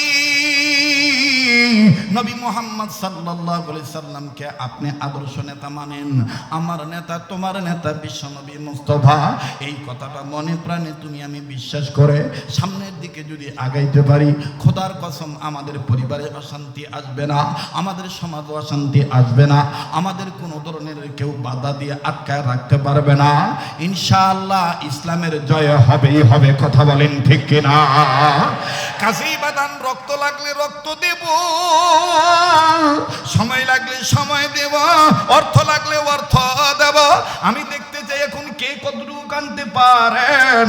ওরে আমার যুবক ভাইরা, এতক্ষণ সাহাবায়ে কেরামদের বয়ান শুনেছেন, এখন আমি আপনাদের কাছে বলতে চাই, এইখানে ইমাম শাফির অনুসারী থাকতে পারেন, এই জায়গায় ইমাম আহমদ ইবনে হাম্বলের অনুসারী থাকতে পারেন। কান লাগান, দিলের কান লাগান বাদান, অল্প সময়ের মধ্যে আমি কথা ফিনিশিং দিয়ে দোয়া করে বিদায় হয়ে যাব। এই জায়গায় বাদান ইমাম মালিক রহমতুল্লাহ অনুসারী হইতে পারেন, এই জায়গায় আমি আপনি কেউ ইমাম আজম আবু হানিফা রহমতুল্লাহ অনুসারী হতে পারি। যারা মাযহাব মানি, আমার বন্ধুগণ, পৃথিবীতে আসলেই তো মাযহাব হলো চারটা, কথা বলেন কয়টা? এই চার মাযহাবের চার ইমাম, সাহাবায়ে কেরামদের পর পর বাবাজি তাবিঈনগণ, এরপরে আইম্মায়ে মুজতাহিদগণ, তারা নবী মুহাম্মদ সাল্লাল্লাহু আলাইহি সাল্লামের আদর্শকে নকল করেছিলেন। আজকে আমার পোশাকের মধ্যে নবীর আদর্শ নাই, আজকে আমার খানার মধ্যে নবীর সুন্নত নাই, আজকে আমার চেহারার মধ্যে নবীজির নূর নাই, আজকে আমার কথাবার্তার মধ্যে নবীজির সিরাত নাই। আরে বাবাজি, লম্বা করব না, অতি সংক্ষেপ একটা ঘটনা শুনেই। হযরতে ইমাম শাফি রহমাতুল্লাহ আলাইহি, প্লিজ অনুরোধ করব সামনে দিয়ে কেউ হাঁটবেন না। আমার বন্ধুগণ, আমার ভাইরা, খুব খেয়াল করবেন বাজান, অনুরোধ করে বলতেছি, কেউ ডাইনে থেকে কাউকে বামে আসতে দিবেন না, আমার নজরের সামনে যেন না পড়ে, আর বাম থেকে কেউ ডাইন দিকে আসতে দিবেন না। একটু খেয়াল করবেন বাবা, ওলি আল্লাহ হয়ে যাবেন। একটু তাকান, আমার দিক তাকান, দিলের কান লাগায় কথাগুলো শোনেন। ইমাম শাফি রহমাতুল্লাহি আলাইহি, আমার বন্ধুগণ, রাত্রিবেলায় ঘুমের ঘরে তিনি ঘুমাইছেন। এবার যখন ঘুমের ঘরে ঘুমাইছেন, তিনি স্বপ্নে দেখতেছেন নবী মুহাম্মদ সাল্লাল্লাহু আলাইহি সাল্লাম হাজির হয়ে গেছে। ইমাম শাফি রহমাতুল্লাহি আলাইহি নবী মুহাম্মদকে ডাক দিয়ে বলতেছেন, আসসালাতু ওয়াসসালামু আলাইকা ইয়া রাসূলুল্লাহ, আসসালাতু ওয়াসসালামু আলাইকা ইয়া হাবিবাল্লাহ। এখন প্রশ্ন করতে পারেন, মাওলানা আমি আপনি কি নবীকে স্বপ্ন দেখতে পারি? হ্যাঁ হ্যাঁ পারবো। শুনে নেন, কি আমল করলে পারবেন? শুধু নবীদের আন্দোলন করলেই হবে না, ওটা তো আপনি শারীরিক আপনি মেহনত করবেন, কিন্তু জবানি একটা মহব্বত করবেন। সেই জবানি মহব্বত হলো চলতে ফিরতে উঠতে বসতে সব সময় নবীজির দুরূদ শরীফ পাঠ করবেন। বড় দুরূদ যদি না পড়তে পারেন, কমাস কম সাল্লাল্লাহু আলাইহি ওয়াসাল্লাম বলবেন। বলেন না সাল্লাল্লাহু আলাইহি ওয়াসাল্লাম, সাল্লাল্লাহু আলাইহি ওয়াসাল্লাম, সাল্লাল্লাহু আলাইহি ওয়াসাল্লাম। মুহতারাম হাজিরিন, ইমাম শাফি রাহমাতুল্লাহ আলাইহির জীবনীতে পাওয়া যায় আল্লাহর ওলি প্রতিদিন ঘুমানোর সময় কমপক্ষে 1000 বার দুরূদ শরীফ পাঠ করে ঘুমাইতেন। সেই ইমাম শাফি রাহমাতুল্লাহি আলাইহি দুরূদের আমলের বরকতে, সুন্নতের পুরাপুরি ইত্তেবা করার কারণে নবী মুহাম্মদকে যখন স্বপ্ন দেখলেন, এবার আল্লাহর নবী সালামের জবাব দেওয়ার পরে বলে, ইমাম শাফি রে, আমি এমনি এমনি তোমার ঘরে আসি নাই, আমি তোমার কাছে আসছি বর্তমান জামানায় জালিম যে জুলুম করতেছে, মাজলুম আমার একজন ওয়ারিস, আমাদের প্রতি নবীদের ওয়ারিস, আমাদের প্রত্যেকটা নবীদের ওয়ারিস ওয়ারাসাতুল আম্বিয়া ইমাম আহমদ ইবনে হাম্বলকে কারাগারের মধ্যে যেইভাবে আটকায় রাখছে, আমি তোমাকে বলে দিচ্ছি ইমাম শাফি, আমার পক্ষ থেকে ইমাম আহমদ ইবনে হাম্বলের কাছে খবরটা পৌঁছে দিও। ইমাম আহমদ ইবনে হাম্বল যেন মন না ভাঙ্গে, তাকে জানায় দিও তিনি হকের উপর অটল আছে। আল্লাহু আকবার বলে। ইমাম শাফি রহমাতুল্লাহি আলাইহি আর ওই রাত্রে ঘুমাইতে পারলেন না। আল্লাহু আকবার। উনি দ্রুত গতিতে উঠিয়াও বাজানো আবার নতুন করে ওযু বানাইয়াও উনি তাহাজ্জুদের আমল শেষ করার পর ফজর নামাজ পড়ার পরে ওনার নিকটবর্তী একজন খাদেমকে বললেন, আমার পক্ষ থেকে ইমাম আহমদ ইবনে হাম্বলের কাছে যাইয়া জেলখানায় যাইয়া খবরটা পৌঁছে দিয়ে আসো। খুব খেয়াল করবেন, ইমাম আহমদ ইবনে হাম্বলের কাছে যে খবরটা পৌঁছে দেওয়ার জন্য একজন খাদেম গেছে। বাবা বাজান মনে রাখবেন, শেষ ভালো যায় সব ভালো তার। বলছেন নবী সরওয়ার, এখন আপনি যে হয়তোবা ঘুমাইবেন, কিন্তু মনে রাখবেন কার দোয়া কখন কবুল হবে এটা আল্লাহ পাক ভালো জানে, আমার আল্লাহ ছাড়া আর কেউ জানে না। এরে বাবাজি, কাহালুর বাইরা, বগুড়ার বাবারা, আপনারা প্রত্যন্ত অঞ্চলের মানুষ, ও বীরকেদার ইউনিয়নের বাপ ভাইরা, আপনারা তো জানেন ফসল কাটার পরে যদি আমি ঘরে না নিতে পারি, এর চাইতে বড় বেদনা আর কিছুই হতে পারে না। কথা বলেন ঠিক না বেঠিক? সন্ধ্যার পর থেকেই গভীর রজনী পর্যন্ত বসে থাকলেন আর আমি মুসাফিরের সাথে দোয়া করে গেলেন না, দোয়াটা কবুল করাইতে পারলেন না। এর চাইতে পোড়া কপাইল্লা হতবাগা আমি আর আপনি ছাড়া কেউ হতে পারি না। একটু নিজের বুঝান, মন কেন করো ছুটাছুটি? আমি তো আল্লাহকে পাওয়ার জন্য আসি, আমি তো নবীর আদর্শ বোঝার জন্য আসি। আরে বাবাজি, ইমাম শাফি রাহমাতুল্লাহি আলাইহির পক্ষ থেকে একজন খাদেম যাইয়া ইমাম আহমদ ইবনে হাম্বলের কাছে যাইয়া সালাম দিয়ে ডাক দিয়ে বললেন, হযরত জি, আমাদের আপনার কাছে আমাদের পক্ষ থেকে, আমাদের মাধ্যমে ইমাম শাফির পক্ষ থেকে আপনার কাছে একটা খবর বলার জন্য আসছি। বলে কি খবর? বলে খবরটা হলো গত রাত্রে ইমাম শাফি নবী মুহাম্মদকে স্বপ্ন দেখছেন। নবীজি বলেছেন আপনি ইমাম আহমদ ইবনে হাম্বল ইসলামী আন্দোলনের সক্রিয় কর্মী, আপনি হকের পক্ষে আছেন। যুগে যুগে ইতিহাসে লেখা দেখা যায়, আল্লাহর পথে যারা কথা বলে যায়। যুগে যুগে ইতিহাসে লেখা দেখা যায়, আল্লাহর পথে যারা জীবন দিয়ে যায়। বিনা পরীক্ষাতে পাস নাই হয়, বলেন বিনা পরীক্ষাতে পাস নাই হয়। ভয় নাই রে, কোনো ভয় নাই, আল্লাহ যদি থাকে সহায়। ঠিক কিনা?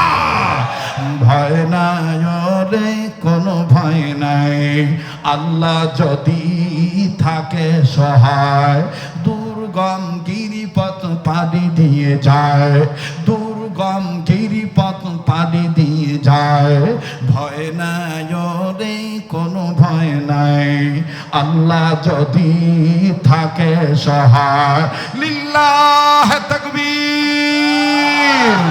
যুগে যুগে ইতিহাসে লেখা দেখা যায়, আল্লাহর পথে যারা গান গেয়ে যায়। যুগে যুগে ইতিহাসে লেখা দেখা যায়, আল্লাহর পথে যারা গান গেয়ে যায়। বিনা পরীক্ষাতে পাস নাই হয়, বলেন বিনা পরীক্ষাতে পাস নাই হয়। ভয় নাই রে কোনো ভয় নাই, আল্লাহ যদি থাকে সহায়। ইমাম আহমদ ইবনে হাম্বল ডাক দিয়ে বলেন, এত বড় খুশির খবর ये मेरे लिए बहुत बड़ा खुशखबरी है। আল্লাহু আকবার। ডাক দিয়ে বলে, এত বড় খুশির খবর তুমি নিয়ে আসছো, শুনে নাও শুনে নাও। নবীজিকে আমি মোহাব্বত করি শুধু আন্দোলন করার মাধ্যমে না, আমার চলন, আমার ফিরুন, আমার উঠোন, আমার বসন, আমার লেনা দানা সব কিছুর মধ্যে নবীর সুন্নত আছে। শুনে নাও শুনে নাও শুনে নাও। নবীদের সুন্নত হলো, কেউ যদি খুশি সংবাদ নিয়ে আসে তাইলে নবী তাকে খুশি হইয়া হাদিয়া দিতেন। শোনো রে আল্লাহর বান্দা, আমি ইমাম আহমদ ইবনে হাম্বল এই খুশির খবরটা শোনার পরে এখন তোমাকে কি হাদিয়া দেব? লোকটা ডাক দিয়ে কয়, হুজুর আপনি তো এমনি মাজলুম, আপনি তো কারাবন্দী অবস্থায় আছেন, আপনি কি হাদিয়া দিবেন? কষ্ট হইতেছে নাকি আপনাদের? বলে আপনি কি হাদিয়া দিবেন? এবার ইমাম আহমদ ইবনে হাম্বল নিজের গায়ের দিকে তাকায়া বলে, আল্লাহর বান্দা, করব আমি নবীর সুন্নত জিন্দা, মনে যদি কিছু না নাও আমার গায়ের এই জুব্বাটা তোমাকে হাদিয়া দিয়ে দিব। এবার খাদেম কয়, হুজুর, ইমাম শাফির খাদেম ইমাম আহমদ ইবনে হাম্বল কয়, হুজুর আপনার জুব্বা তো দেখতেছি মাঝে মাঝে সিরা ফাড়া। বলে এটা তো বুকের সাইটে, এই দেখো পিঠের সাইটে। এবার ইমাম আহমদ ইবনে হাম্বলের পিঠটা দেখিয়া ইমাম শাফির খাদেম কান্দার ডাক দিয়ে কয়, হুজুর এটা তো মনে হয় চাবুকের আঘাত। বলে হ্যাঁ হ্যাঁ, জালিম আমাকে ইসলামী আন্দোলন করার কারণে, শরীয়তের বিধানকে মানার কারণে, এইভাবে সত্যের বিধান মানার কারণে জালিম বাদশার পক্ষ থেকে আমাকে এভাবে চাবুক মারা হয়েছে। এই চাবুকের বাড়িতে গায়ের চামড়া তো ফেটে গেছে, জুব্বার কাপড়ও ছিঁড়ে গেছে। এই সিরা জুব্বাটা আমি তোমায় দিব, তবে শুনে নাও শুনে নাও, এতদিন বাদশার মার চাবুকের আঘাত অনেকটা সহ্য করতো আমার জুব্বার কাপড়, কিন্তু এই জুব্বাটা দেওয়ার পর এখন সরাসরি আমার পিঠের মধ্যে লাগবে, আমার চামড়া ফেটে যাবে। যাই যাই যাক, আমার চামড়া ফেটে যাক, কিন্তু আমি আমার নবীজির সুন্নতকে বাদ দেব না। এই কথা বলে ইমাম আহমদ ইবনে হাম্বল নিজের গায়ের জুব্বাটা খুলে দিয়ে দিলেন। আরে ভাইয়া, ইমাম শাফি রহমাতুল্লাহর কাছে যে খাদেম গেছে, খাদেম যে কেবলমাত্র দাঁড়াইছে, ইমাম শাফি ডাক দিয়ে বলতেছে, খুশির খবর বলছো, ভালো কথা, কি হাদিয়া দিছে?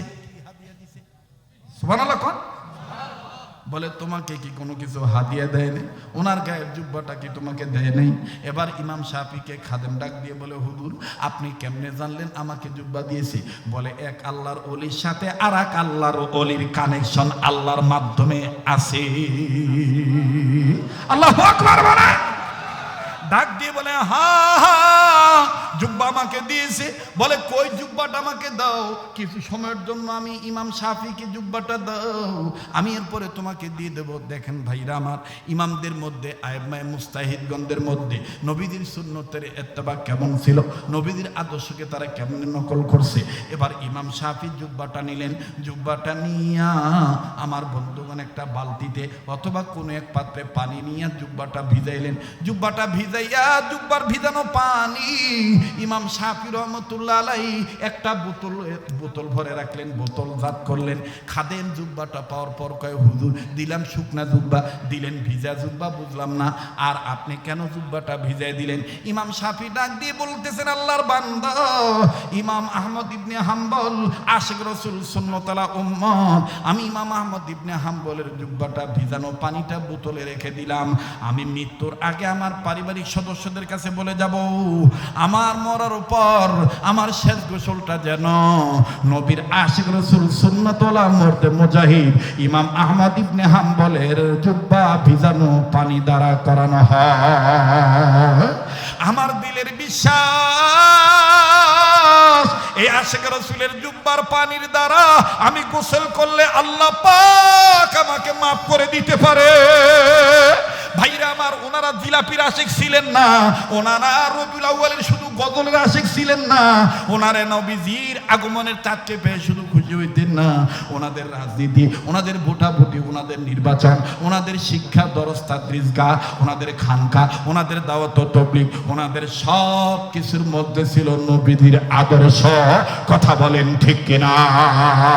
আল্লাহ পাক সেই কথাটাই বলেছেন, পৃথিবীর মানুষ, তোমরা যারা মানুষ রূপে জন্ম নিয়েছো, আমি আল্লাহ পাক তোমাদের উদ্দেশ্য করে বলে দিলাম, আমি রব আমার পক্ষ থেকে দুইটা জিনিস পাঠাইলাম।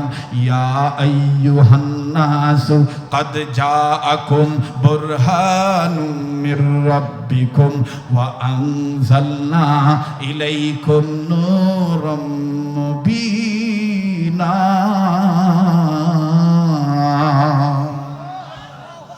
বাস, কেউ উঠাউঠি করবেন না। মাশাআল্লাহ। হ্যাঁ, কয়বার? একবার তো হয়েছে।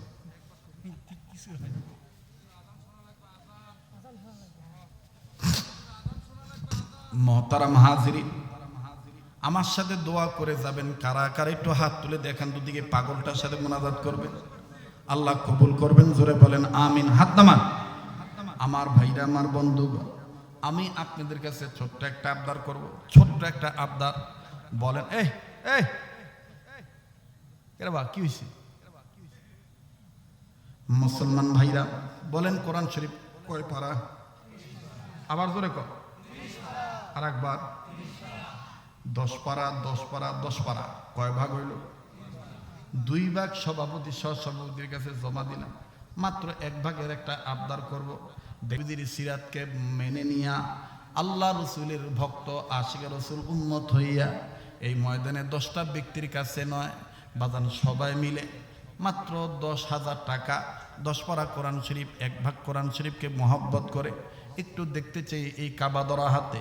হুজুর 500 খান টাকা আমি নবীজির এই সিরাত সম্মেলনে বয়ান শুনে উম্মতের আলেমের হাতে দিলাম। আপনি আমার জন্য দোয়া করবেন। কত ভাইয়ের চাকরির ব্যবস্থা হয় না, কত ভাইয়ের ব্যবসা বাণিজ্যে বরকত হয় না, কত ভাইয়ের কঠিন রোগ দূর হয় না। বাবাজি, কার দোয়া কখন কবুল হবে এটা আল্লাহ পাক ভালো জানে। 10,000 টাকা আমি দেখতে চাই। মাশাআল্লাহ, কি নাম? মাশাআল্লাহ, জাহাঙ্গীর আলম উসমানী। 500 খান টাকা নগদ। আল্লাহ দানের খবর মদিনায় পৌঁছে দেন, জানে মালে বরকত দিয়ে দেন। আয় আল্লাহ, আপনার আর একজন গোলাম মাশাআল্লাহ 200 খান টাকা আল্লাহ আপনি কবুল করেন। মুসলমান ভাইরা আমার, আর 9,300 খান টাকা আমি আপনাদের কাছে চাই। কোরআন শরীফের মহাব্বত অন্তরে নিয়ে নবীজির সিরাতকে ভালোবাসিয়ে দেখতে চাই। বাজান 300 মাস কিনা আমিনুল ভাই আমার 500 খান টাকা নগদ আল্লাহ আপনি কবুল করেন, জানে মালে বরকত দিয়ে দেন। বাজান না পারলে না দিবেন, কিন্তু চলে যাবেন না বাবা। এই পাগলের হাতে টাকা দিলে আপনি ঠকবেন না। একটা নিয়ত করে সিরাত সম্মেলনে উম্মতের আলেমদের পক্ষে আপনি থাকবেন, ইসলামী আন্দোলনের কর্মী হয়ে থাকবেন। রব কবুল করবেন ইনশাআল্লাহ। বাবাজি, আর মাত্র আমার বন্ধুগণ 9,000, আমার ভাইরা, আমার বাবাজিরা 8,800 খান টাকার দরকার। আল্লাহ পাক কবুল করবেন ইনশাল্লাহ। একটা কোরআন শরীফের হাদিয়া নগদ 300 খান টাকা, 200 খান টাকা হুজুর আমি আপনার হাতে দিলাম। 10 লরি একের বোঝা, কত টাকা পয়সা কত টাকা নষ্ট হয়ে যায়। যুবক ভাই, যদি তোমার কাছে থাকে তাইলে তুমি দিবা, না থাকলে না দিবা, কিন্তু টাকা চাইছি দেখে যে তুমি চলে যাইবা, এটা হতে পারে না ভাইয়া। দেখতে চাই অন্তরে কার অন্তর নবীর মহব্বত আছে। 300 খান টাকা, 200 খান টাকা একটা নিয়ত করে দিবে। মাশাআল্লাহ, আল্লাহ আপনি না এই কোনাটাই বেশি ডিস্টার্ব দিচ্ছে। কে রে বুগরের ভাষা কয়া লাগে তোর কেলাচ্ছু কেন রে, অত কেন তোরকে হাসি। মাশাআল্লাহ, আল্লাহ আপনার একজন বান্দা 500 খান টাকা, আল্লাহ আবির ভাই 200 খান টাকা, রব্বে কাব আপনি কবুল করেন। 10 পারা কোরআন শরীফকে আমি একটু মিলাইতে চাইছি বাবা, আল্লাহ পাক কবুল করবেন ইনশাল্লাহ। কত টাকা পয়সা কোন জায়গায় নষ্ট হয়ে যায় বাবাজি, কোন জায়গায় বাংলাদেশ বলেন, বিদেশ বলেন আর দেশ বলেন, কোন জায়গায় হাত বিচার মাহরুম হয় নাই। আরে ভাই, আল্লাহ পাক আপনাদের বরকতে সে যে কতদিন ধরে ওয়াজ নসিহত করতেছি, আগের যে গলা বাজান ওই গলার ওই সুর আল্লাহ ওই রকমই রাখছে, ওই শক্তি ওই রকমই আল্লাহ রাখছে বাজান। বলেন তো বাজান এটা কার দান? আবার বলেন কার দান? এই মহাব্বত কোরআনকে ভালোবাসিয়া হুজুর আমার বেটা বেটিটা যেন লেখাপড়ায় উত্তীর্ণ হতে পারে, তারা যেন সাকসেস হইতে পারে। হুজুর আমার বেটার বিদেশ যাওয়ার জন্য টাকা জমা দিয়ে আটকা পড়ে আছে। এই কাহালু অনেক সন্তানদের সাথে সৌদি আরবে দেখা হয়ে যায়, দুপচাচিয়ার অনেক সন্তানদের সাথে দেখা হয়ে যায়। আরে ভাইয়া, সৌদি আরবের জমিনে মক্কা শরীফে দুপচাচিয়া আমাদের একজন ভাই আছে রাজা ভাই। বলেন কি ভাই? আবার কোন কি ভাই? রাজা ভাই। মক্কা শরীফে গেলে বাজান আলেমদের জন্য অস্থির হয়ে যায়, রুম ফ্রি, খানা ফ্রি, মেহমানদারি ফ্রি। সুবহানাল্লাহ কবেন না? তার বাড়ি হলো দুপচাচিয়া বাজান। আমাদের ঢাকার অনেক হুজুররা বলে উত্তরবঙ্গের মানুষ এরকম হয় নাকি? বলি সবাই জানেন না, উত্তরবঙ্গের মাটিও মানুষ যারে একবার প্রেমের নজরে শক্তভাবে আল্লাহ এবং আল্লাহ নবীর জন্য মহাব্বত করে ধরে, তার জন্য জীবন দিতে রাজি থাকে। কথা বলেন ঠিক কিনা? আরে ভাইয়া, এই জন্য দুপচাচিয়াবাসীর কাছে এমনকি কাহালুবাসীর কাছে আমি অদম সারা জীবন ঋণী থাকব। মক্কা মদিনায় আপনাদের অনেক মহাব্বত পাই। আল্লাহ আমার একজন ভাই, আপনার একজন বান্দা আশিক ভাই 200 খান টাকা, আল্লাহ আপনি দানকে কবুল করিয়ে নেন, দানের খবর মদিনায় পৌঁছে দেন, জানে মালে বরকত দিয়ে দেন। বলেন আমিন। ভাইয়া 200 খান টাকার আবদার করেছি, 10টা 1000 টাকা, 10-এর লুরি 1-এর বোঝা, সবার একটু অল্প অল্প করে সবার দান আমি একটু মিশাইতে চাই ভাইয়া।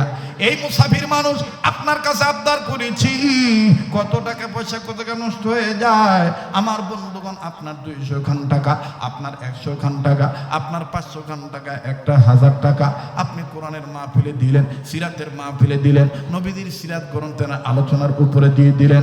আল্লাহ পাক এই মহাব্বতকে, এই সামান্য মহাব্বতকে আল্লাহ পাক বিশাল আকারে কাল হাসরের ময়দানে আমার বন্ধুগণ নবীদের কাছে আপনাকে পৌঁছায় দিতে পারে। নবীজির সাথে হাসর নাসর হয়ে যাবে। আল্লাহ আপনার একজন আনিস নামে একজন বান্দা 200 খান টাকা, আল্লাহ আপনি কবুল করেন। আল্লাহ দানের খবর মদিনায় পৌঁছায় দেন, জানে মালে বরকত দিয়ে দেন।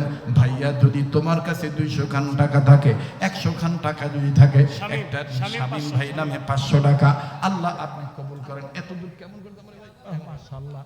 আল্লাহ আমার আরেক যুবক ভাই 200 খান টাকা, আল্লাহ আমার আরেক ভাই 200 খান টাকা, রব্বে কাব আপনি কবুল করেন।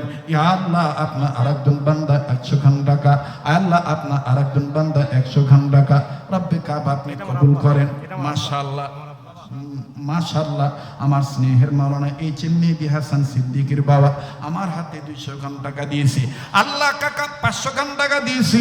আল্লাহ কাকা জনের হায়াতের মধ্যে বরকত দিয়ে দাও, তার সন্তানকে আরো সুসন্তান হিসেবে কবুল করে নাও, গোটা জাতির জন্য তুমি নিয়ামত আকারে কবুল করে নাও। জোরে বলেন আমিন। আরো যারা দান করছে প্রত্যেকটা দানকারীর দানকে তুমি কবুল করে নাও। মাবুদ গো, সবার জন্য দানকে তুমি খায়রের ফয়সালা করে দাও, শান্তির ফয়সালা করে দাও। বাজান পারলে দিবেন, না পারলে না দিবেন, কিন্তু আপনি চলে যাবেন না। চলে যাওয়া মানে নবীজির সিরাতকে অস্বীকার করা, নবীজির কোরআনকে অবজ্ঞা করা, আলেম ওলামাকে তুচ্ছ তাচ্ছিল্য ভাবা। বসে থাকেন, মনে রাখবেন দা গুড নিউজ কাম স্লোলি। ভালো কাজের রেজাল্ট আস্তে আস্তে আসে, আল্লাহ পাক কবুল করবেন ইনশাআল্লাহ। রব্বে কাবা আপনার আরেকজন বান্দা 500 টাকা, 1000 টাকা নগদ 500, বাকি 500 আল্লাহ আপনি কবুল করেন। করে বলেন আমিন। লা ইলাহা ইল্লাল্লাহ, লা ইলাহা, আরো জনে লা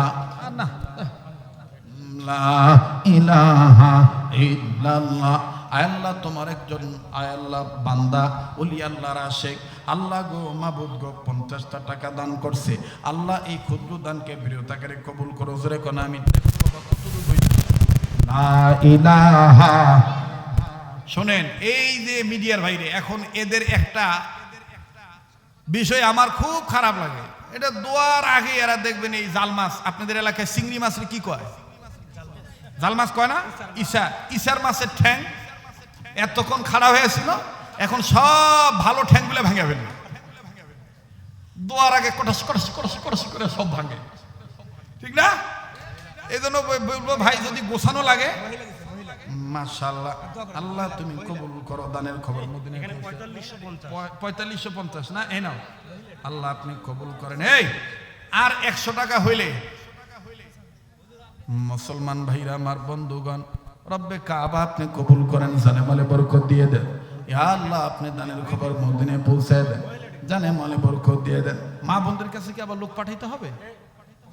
মা বোনরা আপনারা যারা নিবেদিত প্রাণ আছেন ইসলামের জন্য, আপনারা দান করবেন মুক্ত আছে, আল্লাহ পাক কবুল করবেন ইনশাআল্লাহ। লা ইলাহা ইল্লাল্লাহ, জোরে লা ইলাহা ইল্লাল্লাহ, সুবহানাল্লাহ আলহামদুলিল্লাহ, লা ইলাহা ইল্লাল্লাহ, জোরে সুবহানাল্লাহ আলহামদুলিল্লাহ, লা ইলাহা। জানুয়ারি মাসে কোথাও এই দুপসাসিয়া এই রোডটায়, যে রোডটায় আসছি, এই রোডটায় আমার দিনের বেলায় মাহফিল আছে। কথা বুঝতে পারছেন? জানুয়ারি মাসের কত তারিখ জানি এটা আমার মনে নেই, ঢাকা দিয়ে দাওয়াত দিয়ে আসছি। গতবারও দাওয়াত ছিল, কিন্তু আমি আগে থেকে নিষেধ করে দিয়েছিলাম, এবার রাখছি আর কি। দেখা হবে ইনশাআল্লাহ। লা ইলাহা ইল্লাল্লাহ, জোরে লা ইলাহা ইল্লাল্লাহ, সুবহানাল্লাহ আলহামদুলিল্লাহ, লা ইলাহা ইল্লাল্লাহু, লা ইলাহা ইল্লাল্লাহু মুহাম্মাদুর রাসূলুল্লাহ সাল্লাল্লাহু আলাইহি ওয়াসাল্লাম। বাইজিদ নামে 500 টাকা দিয়েছে। বাইজিদ নামে আজান দিতে যাবে। আচ্ছা দিব তো আজান। হামে করে বা আগে টাকা লিয়ালি না না।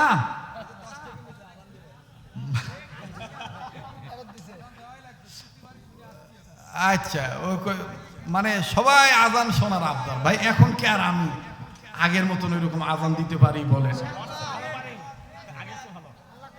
আজান কি আপনারাও শুনবেন? সভ্য না। কয় টাকা হয়েছে? তাড়াতাড়ি করো জি। মোহতারাম হাজিরিন, তাইলে বলেন আল্লাহ পাক সব জোড়া জোড়া পাঠাইছেন। আল্লাহ পাক বললেন, আমি আল্লাহ আমার নবী, যারা আমাকে পেতে চাও তারা নবীকে মেনে নাও। সুবহানাল্লাহ বলেন।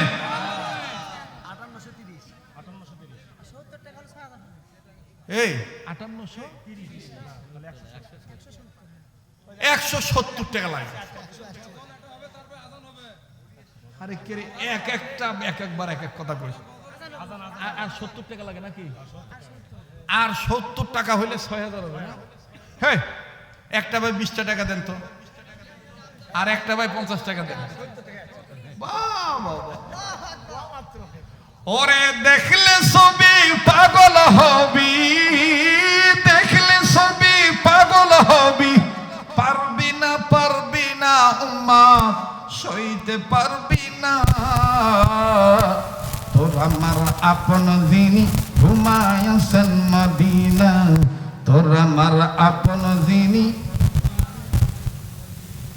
বাপরে 70 টাকার দৌড়ে 6000 হয়েছে না? খালি হোক হোক না। বাপরে দেখ। যাই হোক, আল্লাহ কবুল করে। শোনেন, আমার এটা দায়িত্ব ছিল না, তারপর আপনাদের অবস্থা বুঝে একটু ব্যবস্থা নেওয়ার একটা পরামর্শ আসছে সভাপতি হিসেবে পক্ষ থেকে। এই মাহফিলটা হওয়াতে আপনারা খুশি নেবে? যা অনেকে বিশ্বাস করে নেই যে আমি আসবো, কথা কয় না, অনেকেই বিশ্বাস করে নেই যে আমি আসবো। তো আগামীতে আমি যদি আবার আসি খুশি হবেন ইনশাল্লাহ।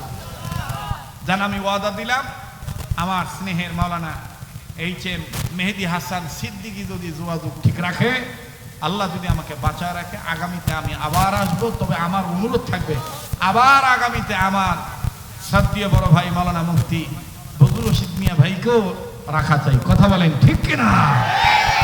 আল্লাহ কবুল করেন, জোরে বলেন আমিন। কে করে দুই মলবি এক খেতার তোলে সুস্থ পারে না? এলা ভুয়া কথা, ঠিক কিনা ভাই? মন থাকলেই, মন ভালো থাকলেই হয়, ঠিক না? আমরা বড়দেরকে সম্মান করব, বড়রা আমাদেরকে স্নেহ করবে, আর বড় ছোটের মাঝে আমাদের মধ্যে যারা আলেম আছে আমরা তাদেরকে সম্মান করব, ঠিক কিনা বলেন? শ্রদ্ধা করব, নবীর উম্মতের কাতারে আমরা গণ্য হতে পারবো, ঠিক কিনা? আলেম ওলামা যেখানে, আলেম ওলামা যেখানে। শোনেন, সম্ভাবনাময় একটা মেসেজ দিয়ে যাচ্ছি, প্রস্তুত থাকবেন। বিগত সময়ে মাহফিলগুলো বাধা দিত লিস্ট করা ফেসিস্টদের, চেসিস্টরা, ফেসিস্ট আর চেসিস। চেসিস হলো গাড়ির বডি, কথা কয় না, ওরা তো ইন্ডিয়ান বডি। ফেসিস্টের দালাল যারা, তারা তো ইন্ডিয়ান মার্কা, কথা কয় না। ওরা বাধা দিত আগামীতে হয়তোবা স্বার্থে আঘাত আসার কারণে গোপন ভাবে বাধা দেওয়ার চেষ্টা চালাবে। নিজ নিজ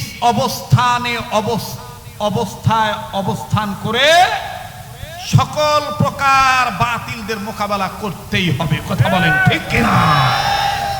আল্লাহ কবুল করেন, জোরে কোন আমিন। আবার জোরে কোন আমিন।